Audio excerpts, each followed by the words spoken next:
Hello guys welcome to my blog once again. आज म तपाईँहरूलाई सप्तमीको दिनमा यहाँ मासु काट्ने कार्यक्रम हुँदैछ। यहाँ खसी काटिसक्यो, भुत्लाइसक्यो। यहाँ हेर्नुहोस् सबैजना यहाँ खसी भुत्लाउने सुत्लाउने काम हुनुहुन्छ। 1 2 3 4 जना भिड्नु भएको छ र म चाहिँ यहाँ यसो ब्लग बनाउँदैछु र त्यता पछाडि ब्याकग्राउन्डमा हेर्न सक्नुहुन्छ केटाकेटीहरू नाच्दैछन्, बुवा पनि आउनुभएको छ, सबैजना रमाइलो गर्दैछन्। अब म तपाईँहरूलाई त्यही दृश्य देखाउँछु। यो तपाईँको आमजुङ्गी भन्ने ठाउँको दृश्य हो। हाई गाइस, यति भन्दै मेरो ब्लग अब म स्टार्ट गर्दैछु। Hope you like it. अब त्यहाँ के हुने बाटो छ, के गर्नुहुँदैछ, ती कुराहरू हामी हेरौँ समग्रमा है त। यहाँ मासु बेच्ने कुराहरू हुँदैछ, यहाँ पानी खाइँदैछन्, यो टक्क यहाँ खसी काट्दै कामहरू हुँदैछ। हेर्नुहोस् सबैजना इन्जोय गर्नुहुँदैछ, सायद पानी पिउँदै खसी काट्ने। हामी एउटा मासु लिएर विराट नदी जाने हो।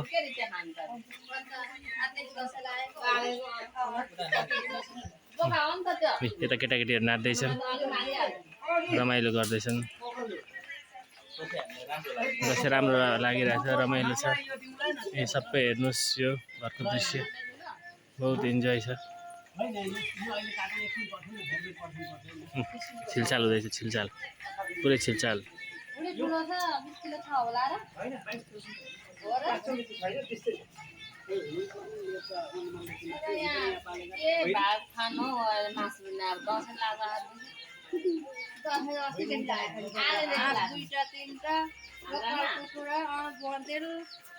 उता पुरै भिजेर पुरै लेथ्रेक्क भएर काम भइरहेछ। यता खसीको टाउको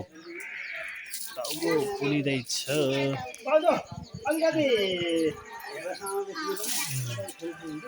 मस्त नाच नाच नाच, एउटा गीत बजाऊ, नाच सबैजना।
मासु लिन आएको छौँ।